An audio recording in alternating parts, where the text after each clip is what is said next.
Did the Office for Budget Responsibility give someone in the city an early Christmas present? Hello, everyone. The OBR accidentally made what was already a controversial budget accessible online 2 hours early due to insufficient online safeguards. Go, Samuel.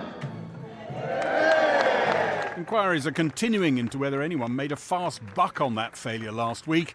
Maybe a trick they'd tried before. The chair of the Independent Economic Unit, devised to keep politicians honest, decided this was a resignation issue. Richard Hughes wrote, "I need to play my part in enabling the organisation that I have loved leading for the past 5 years can quickly move on from this regrettable incident. I've therefore decided it's in the best interests of the OBR for me to resign as its chair and take full responsibility to the shortcomings identified in the report." We apologise for the error. I will take action to make sure it doesn't happen again. Thank you very much. Richard Hughes speaking on the day of the leak. The news of his departure today reached Rachel Reeves' deputy while he was speaking in the Commons. I understand from messages passed to me there has been an event, the chair of the OBR has resigned, is what I understand from messages passed to me. A fitting moment for a budget with the messiest of build-ups. A report into the OBR's error points out that the OBR link to the budget documents was a copy and paste from the OBR's March document on the spring statement, with just the name of the month changed. Someone was up early, tapping in that link from 5 in the morning. They got lucky on their 33rd attempt. I commend this statement to the House. 2 hours before the documents were meant to be available at the moment the Chancellor actually sat down.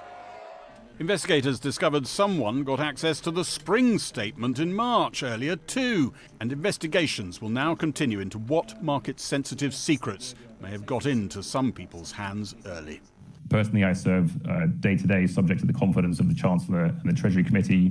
If they both conclude, in light of that investigation, they no longer have confidence in me, then of course I will resign, which is what you do when you're the chair of something called the Office for Budget Responsibility. His relations with his political masters had already deteriorated over a separate controversy. Rachel Reeves was under attack over claims she had misled the public about how bad her numbers looked in the run-up to the budget. Her allies felt Richard Hughes publicly undermined her position by saying his forecasts showed tax receipts softened the blow of lost productivity, and she'd had them for a long time before the budget. The Prime Minister insisted his Chancellor hadn't misled anyone in the run-up to the budget. The numbers, he said, had been so bad, the two of them had seriously considered ripping up a central election pledge. During the overall process, the numbers improved, and there was a point at which we thought, myself included, that we might have to reach for a manifesto breach of some significance. I didn't want to get to that place, but I recognise we might have to. Do you think that the OBR has overstepped its remit by publishing what forecasts it gave to the Treasury, and when, or actually, do you think that having more transparency like that is a good thing?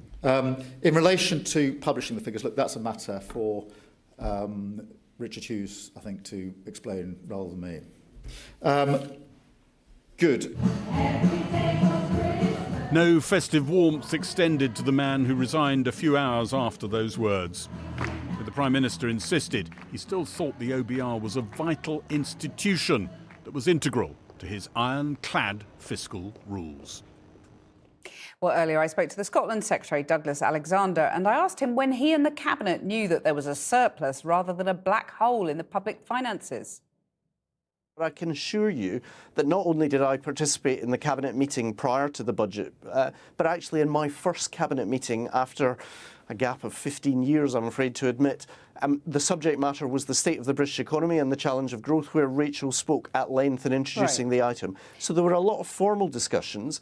But beyond that, I was engaged directly and bilaterally, both with Rachel as the Chancellor and with Treasury ministers throughout this whole process. Right, so to be specific So to suggest that I was not aware of the challenges that the Chancellor was facing and the context in which we were negotiating what was happening for Scotland would be simply inaccurate. Yeah, but with respect, that wasn't the question I asked you.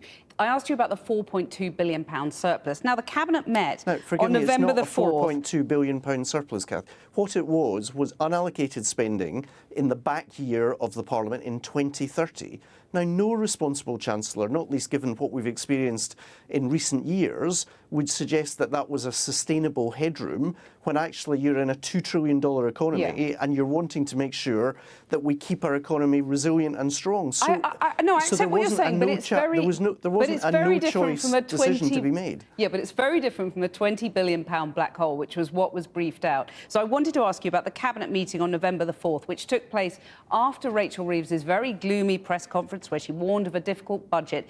Did she tell you then that she no longer had the much-touted £20-30 billion black hole? So firstly, I've reread Rachel's speech on the 4th of November that you referred to, and I would challenge you to declare anywhere in that speech where the words black hole appear. They simply don't appear. But I ask again, were you or the Cabinet aware at that Cabinet meeting, November the 4th, that suddenly the black hole, I'm not saying she used those words, but that bleak picture had turned into a £4.2 billion surplus? When were you aware of that figure? Listen, there were 5 different forecasts provided by the OBR. Those numbers went back and forth. Yeah, but I'm asking you about that number. Yeah, but I'm trying to explain to you how the process works. This is not my first budget, not my first Cabinet. On every occasion, the scorecard is held by the Treasury, working closely with Number 10, although frankly I've served in some governments where the relationship wasn't quite as close between Number 10 and Number 11. But in that sense, we were updated. As I say, I spoke regularly to Treasury ministers and to Rachel throughout the entire process. So did you wouldn't know? reasonably, But did you you would know not about the reasonably 4.2 expect me to share the conversations that I was having during a process. I'm old-fashioned in believing in, if you like, the integrity of Cabinet conversations.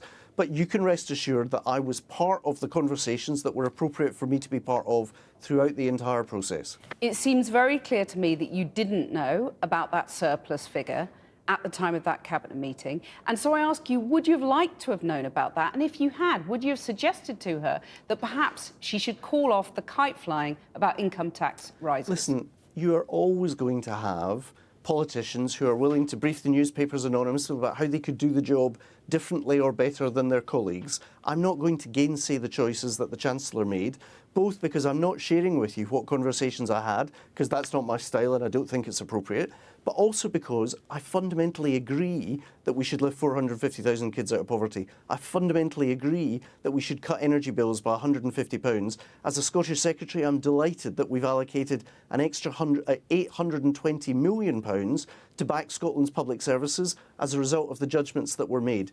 This was a budget that was framed and shaped, of course, in the Treasury, with close collaboration from Number 10, but with the full agreement of the Cabinet, of which I was proud to be part. Douglas Alexander, thanks very much. Thank you.